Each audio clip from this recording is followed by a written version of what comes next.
जितने ही बच्चे विदेशी में पढ़ते हैं, मैं हमेशा बोलता हूँ कि ये वो समय है जो भारत का स्वर्णिम काल है। भारत की average population 50% of people are less than 32 years of age. तो ये युवाओं का देश है। युवाओं को इस महायज्ञ में अपनी आहुति देनी होगी और वो आहुति है अभिज्ञान की। A book which was greatly talked about in the corridors of law and as well as all the realms of society. Yashraj, 9 chapters, 765 pages. क्या मन में आया था किताब लिखने से पहले? Because it is indeed great research.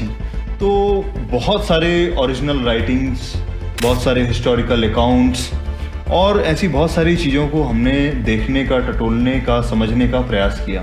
I decided to devote my every possible hour, every possible minute for this work. इस किताब को लिखना बस उस अनुभूति की तरह है कि जब आप गंगा के किनारे बैठे हुए हैं और उसकी कलकल ध्वनि को, उस चिरंतर चली आ रही उस धारा प्रवाह को, उस सांस्कृतिक प्रभाव को, उस ऋषि मुनि की तपस्याओं को आप बस स्वतः ही उसकी अनुभूति कर पा रहे हैं. बस ये किताब लिखना शायद उस प्रकार का अनुभव था. किताब में बड़ी एक अच्छी बात है, जब मैंने इस किताब को देखा तो इसमें भारत के बारे में लिखा है. भारत का political perspective, Bharat as a geographical unit, political unit, and then Bharat as perceived as national consciousness. Bharat कितना समग्र था, क्या हुआ, और इन सब चीज़ों की उथल पुथल होने के बाद भी वो भारत को कोई चीज़ है जो जोड़ती है. वो केवल भूमि मात्र नहीं है, वो एक चेतना भी है.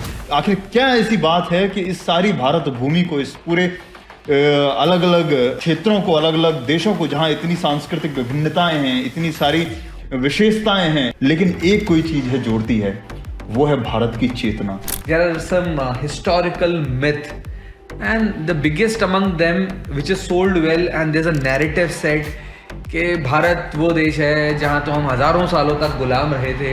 ये बहुत बड़ा दुर्भाग्य रहा और ये हमारे साथ, हमारे इतिहास के साथ बड़ा ही अन्यायपूर्ण व्यवहार रहा. और जब हमें स्वतंत्रता मिल गई, या स्वतंत्रता के ठीक पहले जब वो भारत को एक करने का प्रयास चल रहा था, तो उस समय के जो राजनीतिक डायनामिक्स थे, वो कौन क्या कर रहा था, जो मुझे लगता है ये जो पूरा इंटीग्रेशन का जो पार्ट है ना, हिस्ट्री से पूरा डिलीट कर दिया गया. हम एक कॉन्स्टिट्यूशनल यूनिट के रूप में कैसे इमर्ज हुए, इवॉल्व भी कैसे हुए.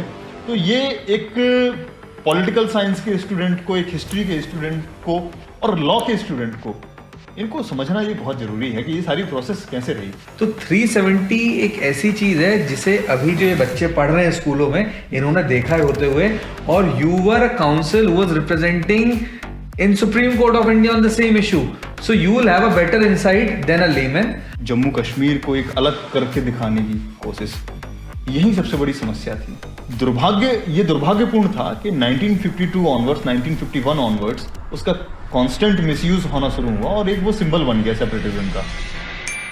Logical morning everyone, welcome to Vidhigya podcast. Today this podcast is all about this book. When I talk about this book, it is Integration of Bharat, Political and Constitutional Perspective. A book which was greatly talked about in the corridors of law and as well as all the realms of society. And the best part is, today I have signed copy of this book along with the author himself. To tell you about this book, this book was written by Mr. Yashraj Singh Bundela, who happens to be this gentleman, and he's an advocate practicing at Supreme Court for last 10 years. He's also an advocate on record.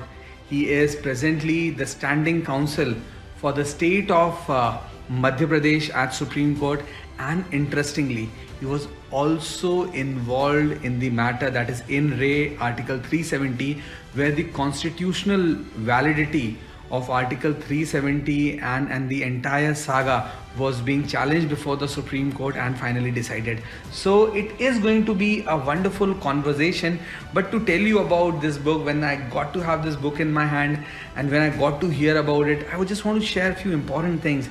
The book is beautifully drafted, where a lot of historical perspective, political perspective and constitutional perspective to Article 370 to the history of Bharat and the process of integration, I haven't seen, and I trust that there's no other such book, such account available which is up to date till now.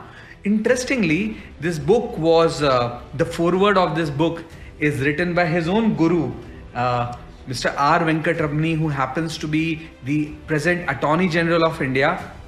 The prologue is written by Professor Hiraman Tiwari, and he is professor and chairperson of Center for Historical Studies at JNU Delhi, Jawaharlal Nehru University, Delhi. And the afterword is written by Justice Pramod Kohli, who happens to be the ex-Chief Justice to Sikkim High Court. Now, so many luminaries have written so many wonderful things about this book. And also, if I'm not wrong, there are two interesting things. One is the launch of book, which was indeed a touching moment at Jammu and Kashmir itself, because it was amidst all the people, those who were ex-servicemen and who have served India in defense. And secondly, you're also felicitated for this book by Supreme Court Bar Association in the presence of Chief Justice of India, the Law Minister. This book holds a great relevance, and I am sure that anyone reading this book will have a lot of perspective added, and it's a must read because we see बहुत सारी gossip होती रहती है, बहुत सारी बातें करते हैं लोग. एक बार तथ्यों को जान लें, इतिहास को जान लें, संविधान को जान लें, उनकी सीमाओं को जान लें, फिर किसी बात पर अगर चर्चा करें तो वो पढ़े लिखों की सार्थक चर्चा होती है, वरना बोलने के लिए अनंत तक बोला जा सकता है. और मुझे लगा इस किताब को पढ़ने के बाद मेरे भी कुछ पर्सपेक्टिव बदले हैं, सोचने का तरीका बदला है, चीज़ों को समझने की समझ बदली है. When you are writing this book, you always told me कि हर चीज़ को देखने के लिए एक चश्मा चाहिए. You need to have the lenses to see the things in that context. क्योंकि एक चीज़ को जब हम किसी कॉन्टेक्स्ट में नहीं देखते तो शायद गलत और सही का हम जल्दबाजी में निर्णय ले लेते हैं. हर चीज़ एक कॉन्टेक्स्ट में है. जब वो पूरा उसका बैकग्राउंड समझ में आए, वो कॉन्टेक्स्ट समझ में आए, तो सही और गलत के बारे में बोलने की हमें चेष्टा करनी चाहिए. उससे पहले तो बोलना भी शायद गलत है. ऐसा मुझे भी लगा इस किताब को पढ़ने के बाद. So interestingly Yashraj, 9 chapters, 765 pages, क्या मन में आया था किताब लिखने से पहले? Because it is Indeed great research. Bahul, honestly speaking, I never thought of writing a book. Oh, is it? मेरे कभी भी ये दिमाग में नहीं था कि मैं कभी किताब का एक पेज भी लिख सकता हूँ, वो भी इंग्लिश में. Honestly, लेकिन मैं बोलूँ तो 4 years I know as a matter of fact that you have been busy writing this book. Yes. हाँ. It so happened that I was working on a case, she have already mentioned. And while working on this case, मेरे और भी बहुत सारे colleagues थे जिनके साथ काफ़ी डिस्कशन होता रहता था. हम काफ़ी प्रिपरेशन करते रहते थे केस से जुड़ी हुई, और काफ़ी चर्चाएं होती रहती थी. और इवेंचुअली हम काफ़ी इससे जुड़े हुए इश्यूज़ को जब डील कर रहे थे, समझने की कोशिश कर रहे थे सारे इश्यूज़ को, तो बहुत सारे ओरिजिनल राइटिंग्स, बहुत सारे हिस्टोरिकल अकाउंट्स और ऐसी बहुत सारी चीज़ों को हमने देखने का, टटोलने का, समझने का प्रयास किया. तो जब ये सारी चीज़ें चल रही थी, तब उस समय मुझे लगा कि अब क्योंकि जब एक इतनी सिस्टमेटिक एक स्टडी हुई है और कुछ चीज़ें कुछ क्लियर हो रही हैं, तो मुझे लगता है ये भगवान की ही प्रेरणा थी कि भगवान ने ये एक अकाउंट लिखने के लिए प्रेरित किया. क्योंकि मैं वास्तव में व्यक्तिगत रूप से अपने आप को इतना क्षमतावान नहीं मानता कि मैं इस प्रकार से ये किताब लिख पाता. तो वास्तव में तो ये भगवान की प्रेरणा थी, पहली चीज़. दूसरी चीज़, जब ऐसा सोचा कि हम कुछ नोट्स डेवलप करें इन सारे इश्यूज़ को क्लैरिटी के साथ डील करने के लिए, तो वो नोट्स स्लोली एक्सपेंड होते चले गए. और क्योंकि हमारे पास बीइंग अ प्रैक्टिशनर बहुत लिमिटेड टाइम पीरियड होता था कि अपना समय डिवोट कर पाएँ इस प्रिपरेशन के लिए, तो जब भी वेकेशंस आती होती, उन वेकेशंस में हम लिखने का प्रयास करते थे.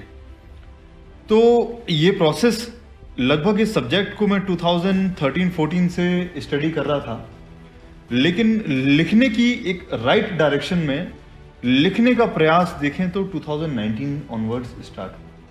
2019 की स्टार्टिंग में ही मैंने ये कुछ डिटेल्ड नोट्स डेवलप करने का प्लान किया और वो प्रोसेस शुरू हुई. इवेंचुअली हम देखते हैं कि 2020 आते आते और 2020 के बाद में कोरोना जैसे ही आया, तो कोरोना के आते ही थोड़ा सा हमारे पास समय ज़्यादा हुआ, लॉकडाउन लगा तो समय बढ़ा, तो मुझे लगा कि यस एग्जैक्टली। तो इट्स सो हैपेंड कि मुझे लगा कि ये एक अपॉर्चुनिटी है जब मैं इस काम को एक थोड़ा सा शेप दे सकता हूँ। तो I decided to devote my every possible hour, every possible minute for this work. और जैसे जैसे मुझे लगता था कि ये अगले दिन लॉकडाउन रहेगा, तो मैं अगले 15 दिन में इस काम को कंप्लीट करने की कोशिश करता था कि मैं ये 15 दिन का काम कंप्लीट कर लेता हूँ। तो मैं वो 15 दिन लिखने की कोशिश करी, रिसर्च करने की कोशिश करी, फिर लॉकडाउन अगले 15 दिन बढ़ा, फिर ऐसे 1 महीने बढ़ा। जैसे जैसे लॉकडाउन बढ़ता गया, मेरा किताब की गति बढ़ती गई, किताब के पेजेस बढ़ते गए, रिसर्च बढ़ती गई, लिखने का काम बढ़ता गया, और इवेंचुअली लगभग मुझे 2 साल हो गए, पता नहीं चला, और इस किताब ने एक कॉन्क्रीट शेप तब तक ले लिया। जैसे जैसे मैं पढ़ता जा रहा था, रिसर्च करता जा रहा था, तो नए नए थॉट्स, नए नए आइडियाज इमर्ज होते चले जा रहे थे, पुरानी स्कीम और कंसोलिडेट होती चली जा रही थी। और अब मुझे एक ऐसा लग रहा था कि अब मैं मतलब हर एक दिन भारत को नए तरीके से जानने का एक मौका था। वास्तव में अगर हम इस किताब को लिखने की यात्रा को देखें, तो वास्तव में ये अनुभव कुछ इस प्रकार का है कि जब आप ऋषिकेश के एक बहुत किनारे में बैठते हैं और गंगा के किनारे उन चट्टानों के बीच में जब आप गंगा की वो ध्वनि कलकल करते हुए प्रवाह को जब आप सुनते हैं, तो आपको ध्यान, मेडिटेशन, साधना करनी नहीं पड़ती, वो सहज हो जाती है। बस भारत को जानना भी उसी मेडिटेशन की तरह है, उसी सहज साधना की तरह है। जैसे जैसे आप भारत को जानते हैं, वैसे वैसे उसमें डूबते चले जाते हैं। और इसीलिए वास्तव में भारत की संस्कृति, भारत की विरासत का प्रतीक भी गंगा ही है। इसलिए भारत और गंगा शायद एक दूसरे के पूरक हैं। तो मुझे बस ये किताब को लिखना, एक भावनात्मक दृष्टि से जब मैं बोल रहा हूँ, तो इस किताब को लिखना बस उस अनुभूति की तरह है कि जब आप गंगा के किनारे बैठे हुए हैं और उसकी कलकल ध्वनि को, उस चिरंतर चली आ रही उस धारा प्रवाह को, उस सांस्कृतिक प्रभाव को, उस ऋषि मुनि की तपस्याओं को आप बस स्वतः ही उसकी अनुभूति कर पा रहे हैं। बस ये किताब लिखना शायद उस प्रकार का अनुभव था, और ये जो कुछ भी हुआ शायद उसी परमात्मा की प्रेरणा और कृपा से संभव हो सका है। क्योंकि यशराज मेरा बहुत अच्छा दोस्त भी है, इसलिए मैं बहुत अच्छे से रिलेट कर पा रहा हूँ इस बात को कि हमने बहुत सारा समय ऋषिकेश की उन किनारों पे बैठ के व्यतीत किया है। मैं अगर इस पूरी बात को समझूं तो मैं ऐसा बोलूँगा कि ये किताब लिखी नहीं गई, ये किताब लिख गई है। ये किताब लिखी नहीं गई, ये किताब लिख गई है। शायद ईश्वर की प्रेरणा थी। मैं ऐसा मानता था ये 2019 से, जब मुझे मालूम चला you started writing the book, you are writing, but I got to know that seeds were sown sometime in 2013-14, and the research has come out so beautifully that even I take pride in having a signed copy of that book, and I requested you to have that copy, and you were indeed kind to ensure that I was the first one to get that. Interestingly, अगर मैं पूछूं समय कितना लगा, तो समय की तो यहाँ बात ही नहीं थी। लेकिन एक बात है, हर दिन जब हम रोजमर्रा की जिंदगी में देखते हैं, लोग आके बोलते हैं समय नहीं है, समय का बड़ा अभाव है। तो मैं बहुत अच्छे से इमेजिन कर सकता हूँ कोई सुप्रीम कोर्ट में एडवोकेट ऑन रिकॉर्ड हो, अच्छी प्रैक्टिस चल रही हो, और आप एमपी के स्टैंडिंग काउंसिल हो, सरकारी वकील हो, उससे पहले इन सब रोजमर्रा की दौड़ा भागी के बीच में भी समय चुराया जा सकता है। और ऐसी वेल रिसर्च्ड किताब और एक वेल रिसर्च किताब में बड़ा फर्क है, लिखी जा सकती है। तो वो जो समय चुराने की आर्ट है, that subtle art of stealing time and writing the book, I want you to tell something on that how did you manage, because everyone has an excuse. See, even I tell many times कि यार I don't have time. Ahul, actually जब कोई चीज़ आपके heart के बहुत close हो, जब आप कोई विषय आप बहुत ज्वलंत हो, जिसके लिए आप सब कुछ लगा देना चाहते हो, जब आपके अंदर कुछ इस तरीके से प्रेरणा आती है, तो वास्तव में आपकी सारी ऊर्जाएं, सारी एनर्जीज उस ओर केंद्रित हो जाती हैं, और आप सब कुछ, हर संभव जो समय होता है आपके लिए, आप उसको डिवोट करने के लिए कोशिश करते हो। वास्तव में प्रैक्टिस के साथ ये कठिन होता है लिखना, क्योंकि आपके पास समय की बहुत लिमिटेशन होती है। और ये वास्तविकता है कि जब आप कुछ बहुत अपने बस एक कैजुअल राइटिंग नहीं, लेकिन आप जब भावनात्मक दृष्टि से कुछ वास्तव में कुछ लिखना चाहते हैं, तो उस समय आप बाकी और किसी चीज़ के बारे में नहीं सोचना चाहते, बाकी और किसी काम को आप नहीं करना चाहते उस समय, तो आप उसमें डूबना शुरू हो जाते हैं। और जब आप डूबते हैं तो निश्चित रूप से आपका बाकी काम प्रभावित हो सकता है, लेकिन आपको बड़ी जिम्मेदारी अपने दूसरे काम के प्रति भी रखनी पड़ती है और उससे भी न्याय करना होता है। लेकिन हाँ, ये है, आपको तब ये इंश्योर करना होता है कि हर एक संभव जो मिनट, हर एक संभव जो घंटा है, उसको किसी न किसी सकारात्मक काम में लगाना है। जब आपका पर्सपेक्टिव ये होता है कि आपको अपने समय को वेस्ट नहीं करना है, तो मुझे लगता है कि परमात्मा आपको पर्याप्त समय दे देता है किसी भी काम करने के लिए। और ऐसे ही मुझे लगभग 2 से ढाई वर्ष इसको किताब को लिखने में लगा, और अगले लगभग 2 वर्ष मुझे जो है इसकी एडिटिंग और इसको फाइन ट्यून और इसके कंटेंट को और रिच करने में, उसको और कंसोलिडेट करने में लगा जी। तो मुझे एक बात समझ में आई कि जीवन में जो ये रोते रहते हैं समय नहीं है, वो एक्चुअली प्राथमिकता का खेल है। अगर कोई चीज़ आपकी प्राथमिकता है तो समय मिल जाता है और मिल ही जाता है। इस किताब में बड़ी एक अच्छी बात है, जब मैंने इस किताब को देखा तो इसमें भारत के बारे में लिखा है, भारत का political perspective, Bharat as a geographical unit, political unit, and then Bharat as perceived as national consciousness. I mean, I don't find a better substitute for this word. Bharat as an epitome of national consciousness. ये जो किताब लिखी है आपने, ये किताब dedicated है भारत माता को। जो भारत माता वाला जो डेडिकेशन था, भारत को एक चेतना जैसे देखने की जो ये इच्छा थी, इसके बारे में जानना है। तो because India as a political unit can be talked about for hours. India as a geographical unit we can still talk about. But when we talk about India as national consciousness, and then I take liberty of using a wrong word. It's Bharat as national consciousness, and the beautiful part which always touched my heart was dedicating this book to the lotus feet of our revered Maa Bharati. I would want to know about this part. Bharat एक राष्ट्र, जो भारत एक चेतना है, एक national consciousness है। इस dimension के बारे में if you can speak, I think ये जो किताब है, कभी आप पढ़ेंगे तो भारत को ऐतिहासिक दृष्टि से देख पाएंगे, एक पॉलिटिकल यूनिट की तरह देख पाएंगे, एक ज्योग्राफिकल यूनिट की देख पाएंगे कि भारत कितना समग्र था, क्या हुआ, और इन सब चीज़ों की उथल पुथल होने के बाद भी वो भारत को कोई चीज़ है जो जोड़ती है। वो केवल भूमि मात्र नहीं है, वो एक चेतना भी है।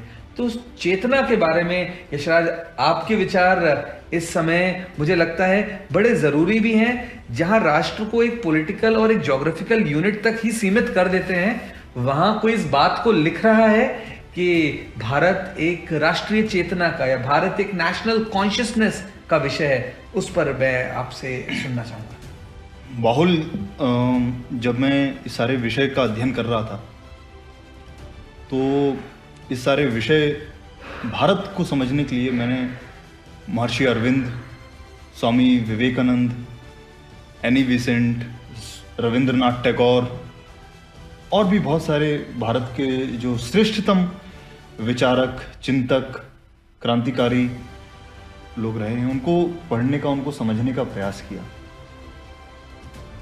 तो वास्तव में जब हम उनको समझते हैं, उनके भाव को, दृष्टिकोण को समझते हैं,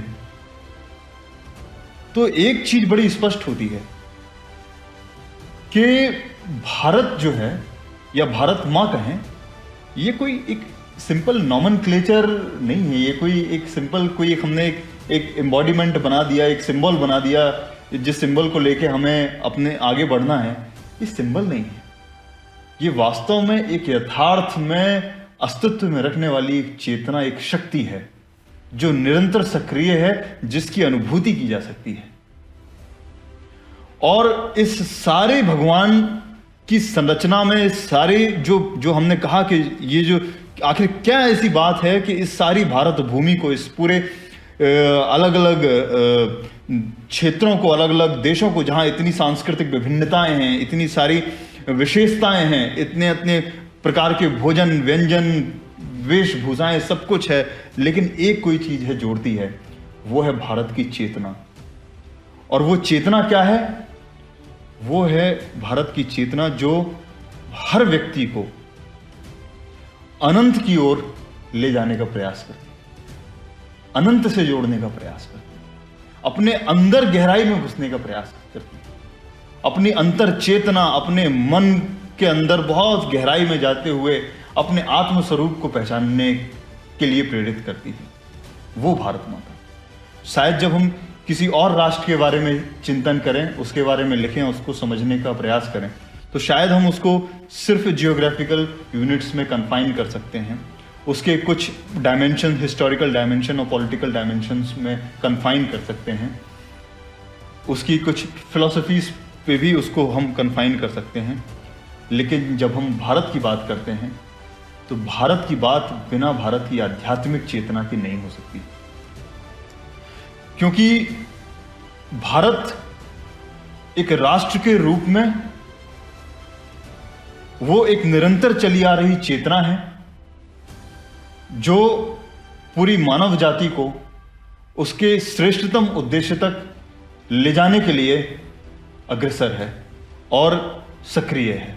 हर राष्ट्र का एक उद्देश्य है, एक मानव शरीर के रूप में है हर एक राष्ट्र, हर एक अंग का एक अपना महत्व है, हर एक पार्ट की अपनी ड्यूटी है, वो राष्ट्र अपना काम करता है। और ऐसे हमने देखा कि अलग अलग संस्कृतियां अलग अलग विश्व में विकसित हुई, जन्मी, और कालांतर में वो विलुप्त भी हो गई। शायद उनका कार्य अपना पूरा हो गया होगा और वो नए रूप में किसी और जगह फिर विकसित हुई, नए स्वरूप में। लेकिन भारत एक ऐसा राष्ट्र है जो निरंतर है, जो चरैवेती है, जिसका ना आदि है ना अंत है, क्योंकि उसका उद्देश्य का भी ना आदि है ना अंत है। इसलिए जब हम भारत को समझेंगे तो उस चेतना को समझे बिना, उसकी अनुभूति करे बिना, जब हम लिखेंगे तो उसको लिखे बिना हम भारत का ना चिंतन कर सकते हैं ना लेखन कर सकते हैं। ये शायद बहुत गहरी बात लगी है, क्योंकि जैसा आपने बोला भी और ये सच भी है कि जब भी, इसीलिए मैंने उस एंगल को टच नहीं किया, जब ये 765 पेज की किताब आप लिख सकते हैं तो मैं आपसे इतिहास पे बात नहीं करना चाहूँगा। उस पर इतिहास का बहुत अच्छा एक अकाउंट लिखा हुआ है। तो हम लोग राष्ट्र की जो कल्पना करते हैं वो इतिहास की दृष्टि से कर लेते हैं, वो भौगोलिक दृष्टि से कर लेते हैं, वो कभी कभार दर्शन की दृष्टि से कर लेते हैं, कई बार एक पॉलिटिकल यूनिट, एक राजनीतिक इकाई की दृष्टि से कर लेते हैं। लेकिन भारत को जो अलग बनाता है वो है भारत की एक राष्ट्रीय चेतना, और उसको हम भारत माता कहते हैं। और जो मैं आपसे समझ पाया, भारत माता वो एक धागा है जिसमें इतनी विभिन्नताओं को साथ में पिरो के ही रखा जा सकता है, वही एक सूत्र है जिसने हमें बांधा हुआ है। वरना ऐसे इतनी विभिन्नताओं के, जैसे when we talk about West, they are basically very homogeneous societies with homogeneity in culture. India is very diverse. We are heterogeneous in our language, in our food, in our culture, in religion, in many other things, in the way we look at things. But when we talk about, despite all this, something that binds every Bharatiya together is that thread, and that thread has also a spiritual connotation that you have beautifully described.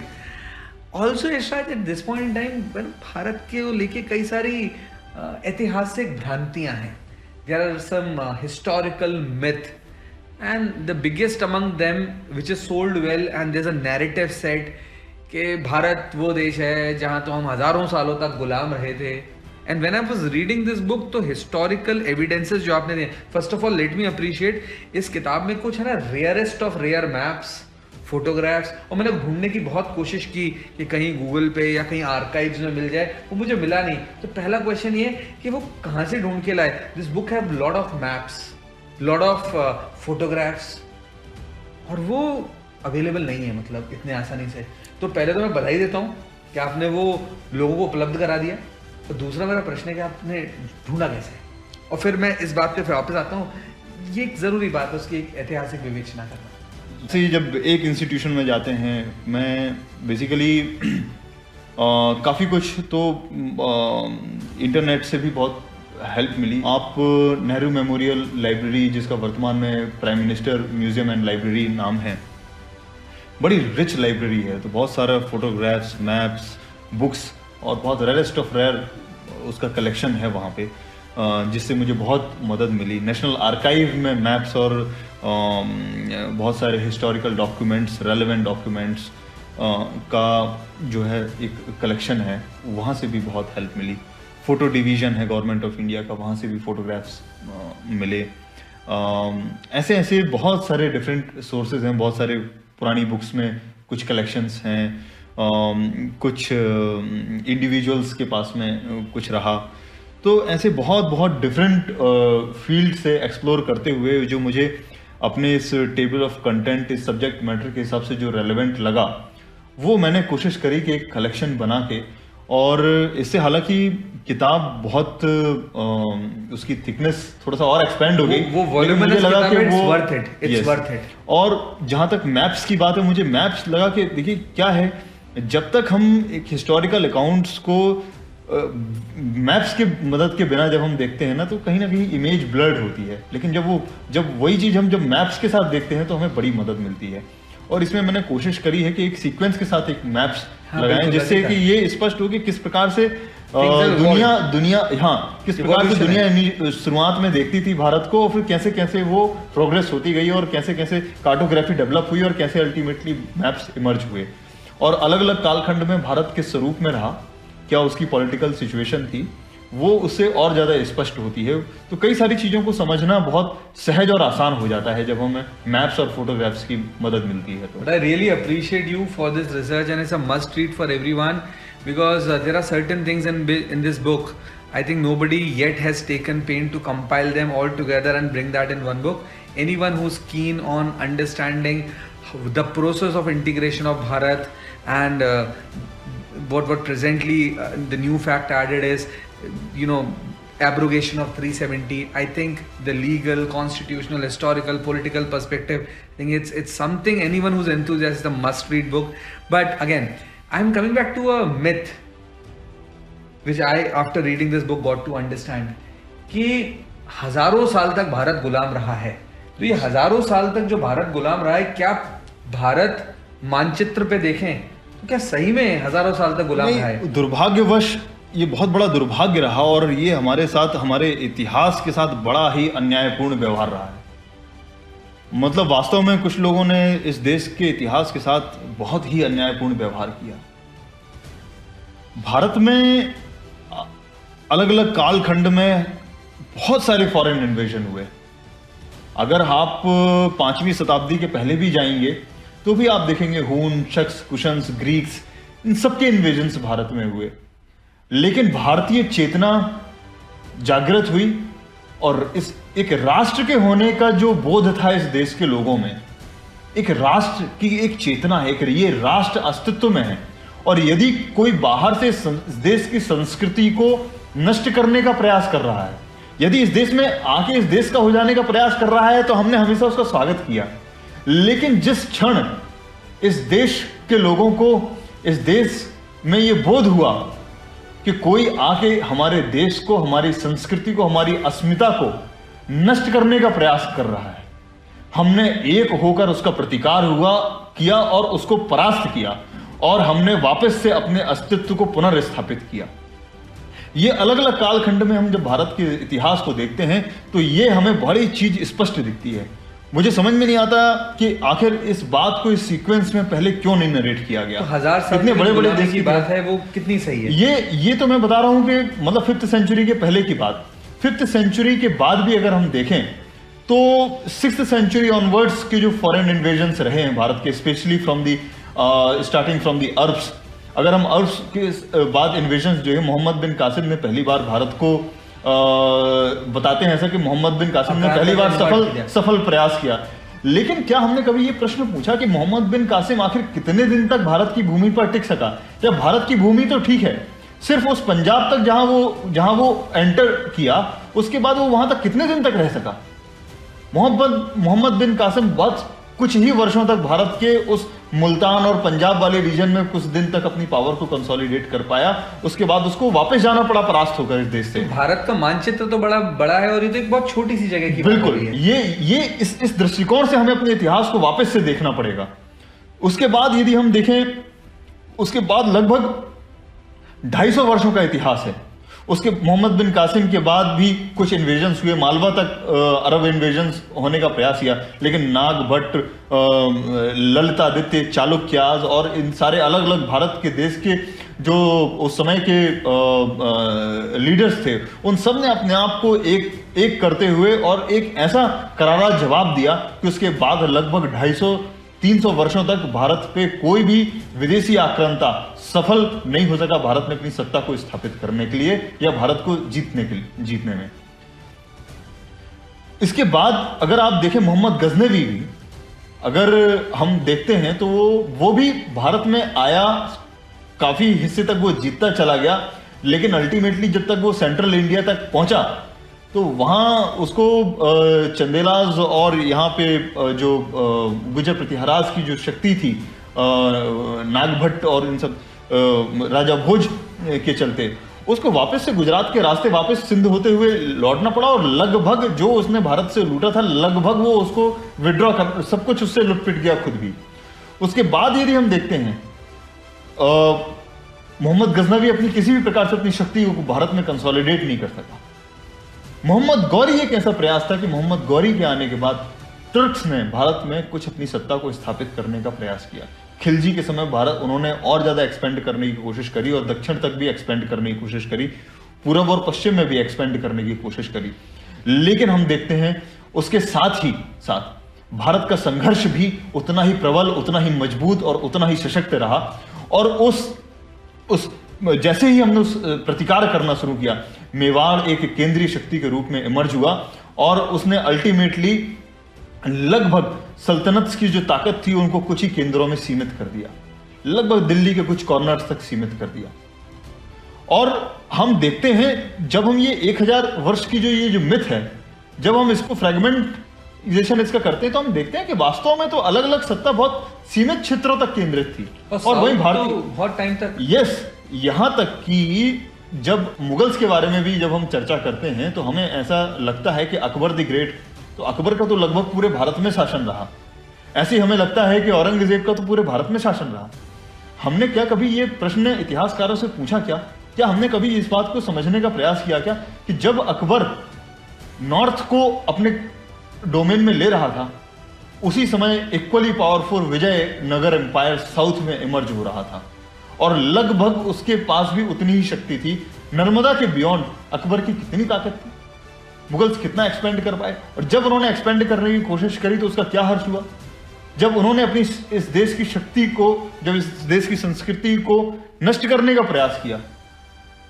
और अकबर ने भी सबको नष्ट करते हुए जो भी सफलता प्राप्त करी नहीं की। जब उसने प्रयास किया कि हम यहाँ के लोगों को सबको साथ में लेके चलने को, तो जो भी उसको सफलता मिली, जब उसने साथ में लेने का प्रयास किया तब उसको सफलता मिली। जब यही रणनीति जब औरंगजेब के समय में आके परिवर्तित होती है तो फिर औरंगजेब तो नष्ट हुआ और उसके बाद मुगल शासन का भी हम हार्श देखते हैं कि पूरी तरह से लगभग 18वीं शताब्दी तक आते आते भारत के मैप से एक सिंबॉलिक टाइटलर हेड की से ज्यादा उनका अस्तित्व कुछ नहीं बचा था। और भारत की जो लोकल लीडरशिप थी, अलग अलग जो चाहे केंद्र में महाराज छत्रसाल हो, पश्चिम में अहोम्स हो, पूरब में मारवाड़ हो, चित्तौड़ हो, मेवाड़ हो, पश्चिम में मराठास हो, दक्षिण में दूसरी शक्तियां हो, उन सब ने मिलके भारत का जो शासन है उसको भारत से अपने हाथों में लिया और भारत की जो अंतर चेतना है उसको पुनर्जागृत किया। और इसके बाद यूरोपियंस के भी यदि हम इन्वेजन्स को देखें, यूरोपियंस के भी इन्वेजन्स में जो है, यूरोपियंस ने चाहे वो पोर्चुगीज रहे हों, ऐसा नहीं सिर्फ ब्रिटिशर्स ने प्रयास किया भारत में अपनी सत्ता को कंसोलिडेट करने का। भारत में चाहे वो पोर्चुगीज हों, डच हों, फ्रेंच हों, ब्रिटिश हों, यहाँ तक कि डेनमार्क, नॉर्वे, इन सब ने भी अपनी पावर को कंसोलिडेट करने का प्रयास किया। लेकिन अल्टीमेटली आते आते इन सब के बीच में, इन सारी यूरोपियन पावर्स के बीच में सबसे सक्सेसफुल ब्रिटिश रहे, या कहें वो क्योंकि सबसे लास्ट में आए, उन्होंने सारी स्कीम अच्छे से समझ ली, यहाँ पे कैसे हम अपने तंत्र को स्थापित कर सकते हैं, तो कुछ उनके लिए फेवरेबल सर्कमस्टेंसेस रही और अपनी पावर को कंसोलिडेट कर पाए। लेकिन जैसे ही उन्होंने इस देश की संस्कृति को, इस देश की अस्मिता को नष्ट करने का प्रयास किया, 1857 के आते आते तक उनको ये रियलाइज हो गया कि हम इस देश को पूरी तरह से नष्ट नहीं कर सकते। उन्होंने लगभग 565 या 600 के करीब रियासतों को इंटरनल इंडिपेंडेंस देनी पड़ी, not as a matter of choice compulsion but as a matter of compulsion. हमें ये सारी इतिहास के इन सारे पक्षों को, केवल हार के पक्षों को नहीं, अपने संघर्ष के पक्षों को, अपनी सफलता के पक्षों को, हम इन सारे पक्षों को देखना होगा। हम कैसे अलग अलग कालखंड में एक साथ एकजुट होकर हमने विदेशी आक्रांताओं के साथ संघर्ष किया और पुनर्जागृत हुए और अपने आप को पुनर्स्थापित किया। हमें इसको वापस से हमें देखना होगा, इसकी गहराई में जाना होगा और हमें अपने भविष्य की दृष्टि को भी उसी प्रकार से मजबूत रखना होगा। मुझे लगता है ये एक प्रयास था इस सारी किताब में, जो इसका हिस्टोरिकल पार्ट है उसको नरेट करने का। सब कुछ एक्सप्लेन नहीं कर सकता था, लेकिन जितना कोशिश कर सकता था वो प्रयास किया। और एक और बहुत महत्वपूर्ण बात, इसमें ऐसा नहीं है कि सारे संघर्षों का उल्लेख होगा, बहुत सारे संघर्ष ऐसे भी हैं जो इसमें उल्लेखित नहीं शायद हो पाए होंगे, लेकिन वो संघर्ष भी उतने ही महत्वपूर्ण हैं, क्योंकि हर एक संघर्ष ने एक चेन रिएक्शन क्रिएट करी। हर एक संघर्ष ने नए 10 लोगों को खड़ा किया, हर एक व्यक्ति के संघर्ष ने नए 50 लोगों को खड़ा किया। वो चेन रिएक्शन हमेशा होती रही और यही कारण है कि भारत में उसकी संस्कृति आज भी जीवित है। उसका स्वरूप बदल सकता है, लेकिन उसकी चेतना यथावत है। भारत के गौरवशाली इतिहास को जानना न केवल हमारा दायित्व है, पर हमारी ज़रूरत भी। हम लोग कई बार जो ये नैरेटिव है ना कि भारत 1000 साल तक गुलाम रहा, गुलामी हमारी मानसिकता में है, शायद जिस तरीके से इसको दिखाया गया उससे जो जानकारियाँ आगे गईं उनने उस इतिहास के गौरव के ऊपर एक ग्रहण का काम किया। और मुझे लगता है कि ये किताब पढ़े कोई व्यक्ति और ऐसी अन्य किताब भी पढ़े व्यक्ति तो भारत के गौरवशाली इतिहास को जानना ज़रूरी है, क्योंकि वही हमारा अस्तित्व और अस्मिता भी है। बहुत गहरा काम है यशराज इस किताब को लिखना, और इसका एक पॉलिटिकल पर्सपेक्टिव और लीगल पर्सपेक्टिव पे तो कम बात की मैंने, ऐतिहासिक पे ज़्यादा की, स्पिरिचुअल साइड पे ज़्यादा की, because people should understand that. But yes, in nutshell, if I talk to you about this book and I talk to you about the integration of Bharat, so what would be your comments? जो इसकी core theme थी, integration of Bharat, एक तो इसका historical पक्ष था, एक इसका फिलोसॉफिकल पक्ष था, एक उसका पॉलिटिकल पक्ष था, एक इसका ज्योग्राफिकल पक्ष था, yes. और उसका एक स्पिरिचुअल पक्ष अंडरटोन है उसकी, yes. वो समझ पाए तो पकड़ लिया। इसलिए मैंने आज सेशन ही वहीं से शुरू किया। yes. इस डिस्कशन में हम उस वाले पॉइंट को बात I wanted to hear from your mouth actually. लेकिन इन सारे बीच, इस सारे यात्रा के बीच में भारत जब फिर से इमर्ज हो रहा है वर्ल्ड मैप में, वापस से कंसोलिडेट हो रहा है, जब सत्ता उसके हाथ में आ रही है, तो उस समय क्या क्या घटनाक्रम हो रहे हैं, वो जो कालखंड है जब ब्रिटिश भारत में आते हैं, अपनी ताकत को कंसोलिडेट करते हैं, वो अपने एडमिनिस्ट्रेशन को किस तरीके से कैटेगराइज करते हैं between princely states and Indian provinces, और इन सारे बीच में कितनी रियासतें थीं, कैसी थीं, उनका क्या क्या दृष्टिकोण था, कैसे वो रेगुलेट करते थे, कंट्रोल करते थे भारत के इन अलग अलग हिस्सों को, ये सारी चीज़ें डालने की कोशिश करी गई। और इसी बीच में जो भारत की स्वतंत्रता के लिए जो आंदोलन चल रहा था, उसके क्या मायने थे देश को एक होने की दृष्टि में, ये सारा चिंतन इस सब में कंसोलिडेट करने का कोशिश किया। और जब हमें स्वतंत्रता मिल गई, या स्वतंत्रता के ठीक पहले जब वो भारत को एक करने का प्रयास चल रहा था, तो उस समय के जो राजनीतिक डायनामिक्स थे, वो कौन क्या कर रहा था, कांग्रेस क्या कर रही थी, कांग्रेस के अलग अलग लीडर्स क्या कर रहे थे, देश की अलग अलग रियासतें थी, उन रियासतों में से अलग अलग लोग क्या क्या कर रहे थे, जम्मू कश्मीर में क्या हो रहा था, लोगों की vested interest। Yes, Nawab of Bhopal क्या कर रहा था, क्या स्कीम्स रच रहा था जिन्ना के साथ मिलकर, जिन्ना क्या कर रहा था, ब्रिटिश क्या स्कीम रच रहे थे, ब्रिटिश के दिमाग में क्या उनके इंटरेस्ट, स्ट्रेटेजिक इंटरेस्ट थे, भारत को स्वतंत्र होने के बाद किस तरीके से वो देखना चाहते थे, भारत के लोग किस तरीके से विचार करते थे, चिंतन करते थे। तो ऐसे ऐसे ओवरऑल लीगल पोजीशन क्या थी, कॉन्स्टिट्यूशनल पोजीशन क्या थी, इस सारे समीकरण का, इस सारी चीज को समझने का एक वर्ड आई व्यू एक रखने का प्रयास किया इस किताब के माध्यम से। और अल्टीमेटली सबसे महत्वपूर्ण जो 1947 से लेके जो 1950 के बीच के जो टाइम पीरियड है, अलग अलग रियासतों, लगभग 550 प्लस रियासतों का जो एक्सेशन है और फिर उनका जो जियोग्राफिकल यूनिट के रूप में उनका जो कंसोलिडेशन है और फिर उनका कॉन्स्टिट्यूशनल इंटीग्रेशन है, वो सारी जर्नी कैसे हुई, विलय की यात्रा जो विलय की पूरी यात्रा है। और उस सारे रियासतों के विलय को देखते हुए जम्मू कश्मीर का विलय कैसे हुआ, क्योंकि जम्मू कश्मीर के विषय में बहुत भ्रांतियां फैलाने का प्रयास किया गया, और क्योंकि जम्मू कश्मीर के विषय को लेकर भ्रांतियां फैल रही थी, इसलिए पूरे इंटीग्रेशन का विषय भी बड़ा भ्रांतिपूर्ण रहा।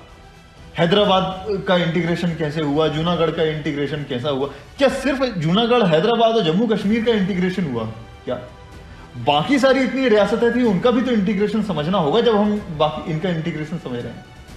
एक मैं उदाहरण के रूप में कहता हूं, आपने देखा होगा ये बिल्कुल अकाट्य सत्य बन गया कि जम्मू कश्मीर के अलावा केवल हैदराबाद और जूनागढ़ ही रियासतें ऐसी थी जिनका इंटीग्रेशन बाद में था या जिनका इंटीग्रेशन डिस्प्यूटेड था, लेकिन बाकी के इंटीग्रेशन को देखा गया क्या? कहीं भी ये क्या टर्म्स एंड कंडीशन थी कि 15 अगस्त के पहले सारे एक्सेशन होने चाहिए? एक पॉलिटिकल डिसीजन था कन्वीनियंस को लेके, ये सभी को कन्वीनियंट होगा कि अगर 15 अगस्त के पहले हो जाए, हाँ एक्सेशन हो जाए। It was not a mandatory condition, that was feasibility and convenience. Yes, जब हमने वो सारी, जब नेशनल आर्काइव में जाके सारे इंस्ट्रूमेंट ऑफ एक्सेशंस ओरिजिनल देखने की कोशिश करे, that was a kind of standard form. Yes, वो मैंने इसमें एक टेबल भी फॉर्मुलेट इसी पर्पस से करी कि जब हम उन 100 रियासतों को भी अगर हम उठा के देखते तो उनमें से पता चलता है कि 25 स्टेट्स जो थी जिन्होंने 15 अगस्त के बाद एक्सेशन किया, and the deed of accession and the terms thereto they were same uniform in all the states, yet Jammu Kashmir के बारे में कहा गया कि it was conditional. That is the point of moot point that has always confused minds in our country. Yes, that there was some special process for Jammu and Kashmir, but the deed for accession remains the same. ऐसे बहुत सारे bubbles हैं, ऐसे बहुत सारे bubbles हैं जो मुझे लगता है ये जो पूरा इंटीग्रेशन का जो पार्ट है ना, हिस्ट्री से पूरा डिलीट कर दिया गया। इंटरेस्टिंग पार्ट है, बीपी मेनन के अलावा इस पे ज्यादा किसी ने ना लिखा गया ना इस पे ज्यादा चर्चा हुई। मुझे लगता है ये कंटेम्पररी टाइम में इस सारे विषय को बहुत गहराई से समझने की, इसलिए क्योंकि बहुत हम एक कॉन्स्टिट्यूशनल यूनिट के रूप में कैसे इमर्ज हुए, इवॉल्व भी कैसे हुए, तो ये एक पॉलिटिकल साइंस के स्टूडेंट को, एक हिस्ट्री के स्टूडेंट को और लॉ के स्टूडेंट को इनको समझना ये बहुत जरूरी है कि ये सारी प्रोसेस कैसे रही। और इस सारी प्रोसेस के बीच में एक ट्राइब्यूट देना हम सभी की एक मैंडेटरी ड्यूटी। सरदार वल्लभ भाई पटेल, सरदार वल्लभ भाई पटेल मतलब शायद जब आप जितना इस प्रोसेस को पढ़ेंगे आप शायद समझेंगे कि हम सब कितने ऋणी हैं। और सही बात, अगर वास्तव में इतना विजनरी, इतना मजबूत, इतना तटस्थ व्यक्ति यदि ना होता तो वास्तव में क्या हम भारत को इस रूप में हम देख पाते क्या? सही बात है। और साथ साथ कई बार हम इग्नोर कर देते हैं। बहुत सारे क्वेश्चन मार्क्स हो सकते हैं, बहुत सारे डिस्प्यूट्स हो सकते हैं, वो लगभग हर प्रकार की लीडरशिप जो रही उनमें रही, लेकिन बहुत सारी रियासतों का नेशनलिस्ट पर्सपेक्टिव, करेक्ट, इस सारे नैरेटिव में हमने वो भी मिस कर दिया। बहुत सारी रियासतों ने जिन्होंने अपनी विलिंगनेस के साथ आगे बढ़कर दूसरी रियासतों को मजबूर किया। जिस समय जिन्ना और नवाब ऑफ भोपाल स्कीम रच रहे थे कि देश को किस तरीके से तोड़ा जाए, उसी समय यंग बीकानेर के महाराज शादुल सिंह, पटियाला के महाराज यादवेंद्र सिंह और भी कुछ ऐसे कई सारे ऐसे नाम हैं, बहुत सारे यंग लीडर्स शायद अभी मैं नाम ना ले सकूं सारे, आप उन सबको देखो, उन्होंने देश के लिए कितना बड़ा काम किया। उन्होंने उस सारी स्कीम को कॉन्स्टिट्यूएंट असेंबली में जाके, चैम्बर ऑफ प्रिंस में जाके उनकी सारी स्कीम को फेल कर दिया, और उस राष्ट्रवादी पर्सपेक्टिव को सारी रियासतों के बीच में स्थापित किया, जिससे सब ये कन्विंस हो गए कि आज जब भारत एक नया स्वरूप ले रहा है, तब हम सबकी भी ये जिम्मेदारी है कि हम उसके साथ कदम ताल करते हुए अपना भी योगदान इस देश के नव निर्माण में दे सकें। इस आज का ये जो पॉडकास्ट है, इसमें दो चीज़ें जो मुझे लगी सबसे इम्पॉर्टेंट है, जो सबको हमेशा याद रखना चाहिए। एक, हम जहाँ भी हैं, जो कुछ भी हैं, आज जिस राष्ट्र में रह पा रहे हैं, और जब इंटीग्रेशन ऑफ भारत की करें, या जिस प्रेजेंट भारत में हम रह रहे हैं, इसकी आज हम कल्पना भी कर पा रहे हैं, उसके लिए हमें सदैव श्री वल्लभ भाई पटेल जी का ऋणी रहना चाहिए। जिस तटस्थता के साथ उन्होंने इसे संभव किया, वैसा विजन, वैसी सोच मतलब बहुत सारे लोगों में नहीं होती, और उस समय की बहुत मजबूत लीडरशिप के कारण भारत आज एक अखंड भारत, एक यूनिट के रूप में दिखता है। और दूसरी चीज़ जो बहुत इंपॉर्टेंट है, जब भारत के इंटीग्रेशन की बात कर रहे थे, कई सारे राज्य साथ में आए, तो कई डिस्प्यूट होने के बाद उन्हें लाया गया, और कुछ जो स्वेच्छा से आए, उन स्वेच्छा से जिनने अपने रजवाड़े छोड़ दिए, जिनने राष्ट्र हित में अपने आप को एक भारत की एंटिटी में इंटीग्रेट कर लिया, उनको शायद उनका ड्यू कभी नहीं मिला। तो आज के इस पॉडकास्ट से ये दो बातें, एक अट्रीब्यूट टू सरदार वल्लभ भाई Patel, and B, we should always understand that there was some kings, some leaders in our country who gave up their rule in a particular geographical domain to ensure that they integrate for a bigger cause, for a larger cause, and be a part of Bharat.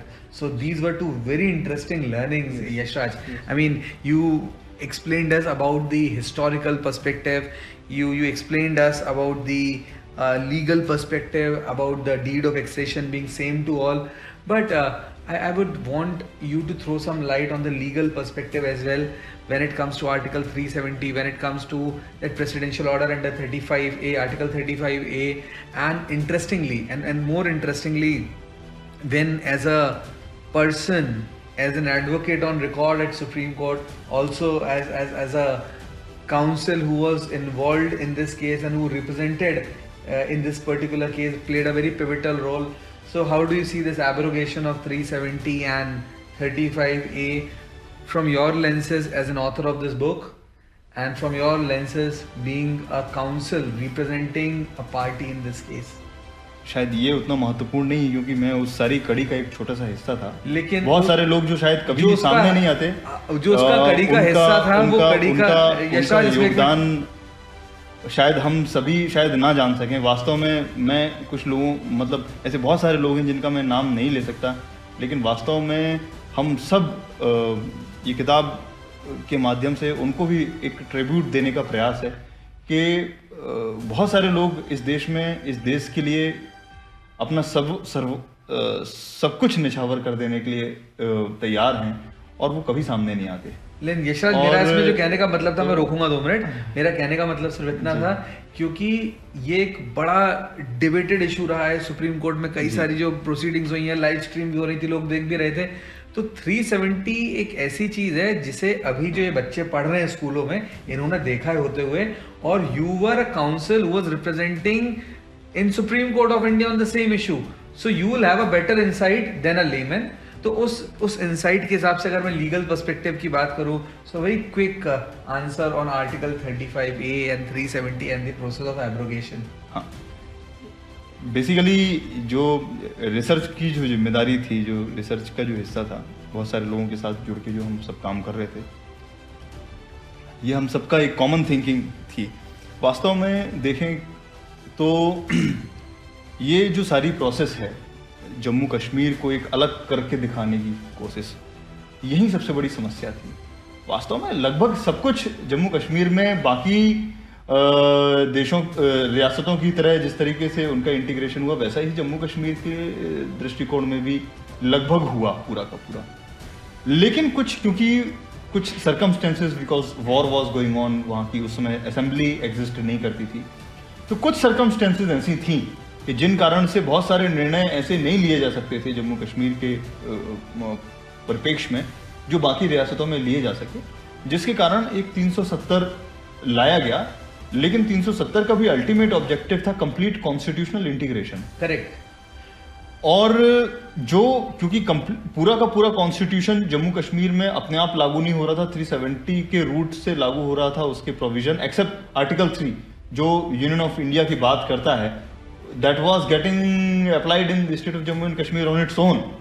वो भारत का हिस्सा उतना ही था जितना बाकी और कोई हिस्सा, इसमें कोई डिस्प्यूट नहीं। लेकिन जहां तक बाकी एडमिनिस्ट्रेटिव फ्रेमवर्क की बात है, उसको लेके एक व्यवस्था थी कि जो 370 और जम्मू कश्मीर का अपना कॉन्स्टिट्यूशन जो था, ये जो अपना रियासतों का कॉन्स्टिट्यूशन था, बेसिकली अगर हम पीछे थोड़ा सा जाएंगे, जब ये सारी प्रोसेस चल रही थी कॉन्स्टिट्यूएंट असेंबली में, तब लगभग सारी यूनियन ऑफ स्टेट्स और जो यूनिट्स थी, उन सब में एक इंटरनल कॉन्स्टिट्यूशन की बात चर्चा चल रही थी। बाद में इस पे आम सहमति बनाई गई कि एक इंटरनल भारतीय कॉन्स्टिट्यूशन के अलावा एक इंटरनल कॉन्स्टिट्यूशन की जो बात है, उससे बेहतर होगा कि हम सारे के सारे उन प्रोविजंस को कॉन्स्टिट्यूशन ऑफ इंडिया में ही इनकॉर्पोरेट कर दें। लेकिन क्योंकि जम्मू कश्मीर को लेके आर्टिकल 370 बनाया गया, और आर्टिकल 370 के कारण कॉन्स्टिट्यूशन के सारे प्रावधान जम्मू कश्मीर में चूंकि लागू नहीं हो रहे थे, जो हो रहे थे वो मॉडिफिकेशन एंड एक्सेप्शन के साथ हो रहे थे, तो उस सारे बीच में जो वैक्यूम क्रिएट हो रहा था, उस वैक्यूम को फिल करने के लिए एक इंटरनल कॉन्स्टिट्यूशन की जरूरत थी, जो integration of Jammu and Kashmir था भारत के साथ, तो उसको रिकॉग्नाइज करता था जम्मू कश्मीर का कॉन्स्टिट्यूशन भी। लेकिन उसका पर्पस सिर्फ तब तक था जब तक ये इंटरिम अरेंजमेंट चलता। Article 370 was a temporary provision, interim arrangement. Yes, interim arrangement. ये दुर्भाग्यपूर्ण था कि 1952 ऑनवर्ड्स, 1951 ऑनवर्ड्स उसका कांस्टेंट मिसयूज होना शुरू हुआ और एक वो सिंबल बन गया सेपरेटिज्म का। इसीलिए जब वो हटाया गया तो basically it was an step in furtherance of a complete constitutional integration. Correct. इस सारे के बीच में अल्टीमेट ऑब्जेक्टिव था भारत का संपूर्ण संवैधानिक एकीकरण। एक देश पूरा एक ढांचे के रूप में, एक सांस्कृतिक विरासत के रूप में, एक संवैधानिक स्ट्रक्चर के रूप में काम करे और सभी के साथ एक जैसी मूलभूत सुविधाओं हो, अधिकार हों और सभी के मानवाधिकार अधिकारों का संरक्षण हो, सबको सारे वो प्रिविलेजेस मिल सकें जो देश के कोने में रहने वाले एक किसी व्यक्ति को मिलते हैं, वो दूसरे व्यक्ति को भी मिल सके। ये सारी स्कीम को ध्यान में रखते हुए ये सारी कंप्लीट कॉन्स्टिट्यूशनल इंटीग्रेशन की प्रोसेस थी, जिसको पहले गवर्नमेंट ने एग्जीक्यूट किया और फिर उस सारी प्रोसेस को सुप्रीम कोर्ट ने अपनी वर्डिक्ट के साथ में इस्टेब्लिश किया, उसमें अपना सील ऑफ अथॉरिटी, अपना स्टैंप लगा के उसको वैलिडेट किया। तो इसको इस सारे पर्सपेक्टिव में समझने की जरूरत है। हमारा हर चीज का अल्टीमेट ऑब्जेक्ट है the ultimate integration of Bharat. Correct. Bharat की जो संवैधानिक एकीकरण की प्रक्रिया है, भारत की जो राजनीतिक प्रक्रिया है और भारत की जो चेतना है, उस सब का एकीकरण और एक दिशा में एक शक्ति के साथ हम सब आगे बढ़े, यही इस सारे पर्सपेक्टिव का उद्देश्य है, ये इस किताब का उद्देश्य है। इस सारे बीच में एक और जो पक्ष इस किताब में नरेट करने की कोशिश करी है, जब हम आजाद हो गए उसके बाद भी कई ऐसी स्टेट्स थीं जो बाद में इंटीग्रेट हुई भारत के साथ, जैसे पुडुचेरी, गोवा और सिक्किम। ये 1947 के बाद भारत के इंटीग्रेट हुई। तो इनका भी पॉलिटिकल और कॉन्स्टिट्यूशनल पर्सपेक्टिव समझना जरूरी है जब हम इंटीग्रेशन की बात करें। तो प्रयास किया कि इस सारे पर्सपेक्टिव को भी जब हम काम कर रहे थे तो इसके साथ वो भी इनकॉर्पोरेट करना जरूरी था। साथ में जब हम रिऑर्गेनाइजेशन सारी चीज का करते हैं, basically reorganisation is one very significant thing. Reorganisation ने यह सिग्निफाई किया कि जो भी टेरिटरीज हैं भारत की, वो टेरिटरीज एक जियोग्राफिकल यूनिट, एडमिनिस्ट्रेटिव गवर्नेंस के लिए हैं। वो रिजिड अपने आप में नहीं, वो परमानेंट टेरिटरीज नहीं है। करेक्ट। रीऑर्गेनाइजेशन ये सिंबलाइज करता है कि भारत एक है, the territories It's basically indestructible unit of destructible units. Correct. Bharat is an indestructible unit, an indestructible nation of destructible units. Correct. जब देश को जैसी आवश्यकता होगी उस हिसाब से अलग अलग स्टेट्स का स्वरूप बदला जा सकता है। लोगों को समस्या ये है कि वो ना वो फेडरल स्ट्रक्चर जब समझते हैं तो वो अमेरिका का उदाहरण लेके वहां से समझना चाहते हैं। भारत का फेडरल स्ट्रक्चर वैसा है नहीं। यस, और यहाँ हमें अंबेडकर को भी पढ़ना बहुत जरूरी है कि उन्होंने भारत के बारे में कॉन्स्टिट्यूएंट असेंबली में क्या कहा, और ये बात कोर्ट में भी हियरिंग के दौरान बड़ी मजबूती से सामने आई कि जो उनका विजन था देश के एक रहने की महत्वता, देश रहेगा देश की नेशनल यूनिटी एंड इंटीग्रिटी जब स्थापित रहेगी तब सारे अधिकार, सारी सुविधाओं, सारी व्यवस्थाओं की बात होगी।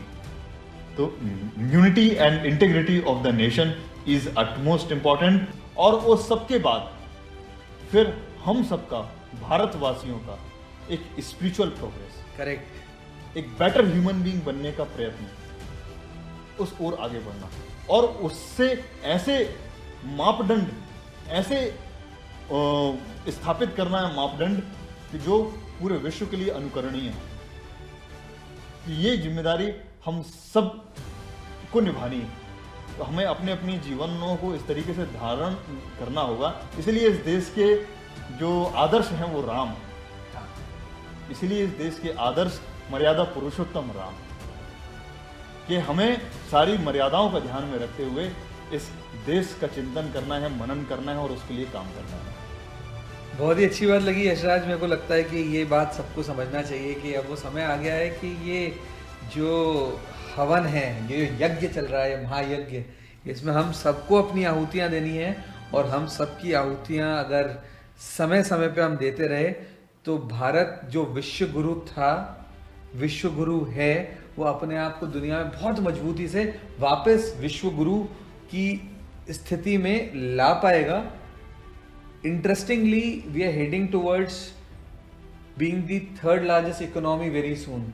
जब भारत विश्व की तीसरी बड़ी आर्थिक महाशक्ति होगा, उस समय भारत को अपने आप को विश्व गुरु जैसा स्थापित करना है। जितने ही बच्चे विधिज्ञ में पढ़ते हैं, मैं हमेशा बोलता हूँ कि ये वो समय है जो भारत का स्वर्णिम काल है।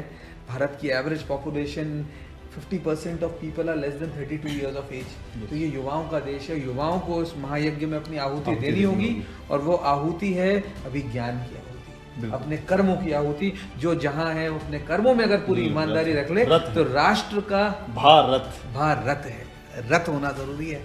और दूसरी इंपॉर्टेंट चीज़ जो मुझे लगी कि हमारे लिए बहुत ज़रूरी थी समझनी, कि अगर हम आज कल्पना कर रहे हैं भारत की और सोचते हैं कि भारत विश्व गुरु बने, तो विधिज्ञ में भी बहुत सालों से हम एक स्टेटमेंट बोलते हैं, मैं चाहता हूँ आज आप रिपीट भी करिएगा। हम अपने सारे बच्चों को बोलते हैं, आप फील्ड में जाना चाहते हैं, लॉ में, आप कुछ भी करना चाहते हैं जीवन में, कुछ भी करें जीवन यापन में, हमेशा एक बात, दो शब्द हमेशा याद रखिएगा, भारत फर्स्ट। भारत फर्स्ट।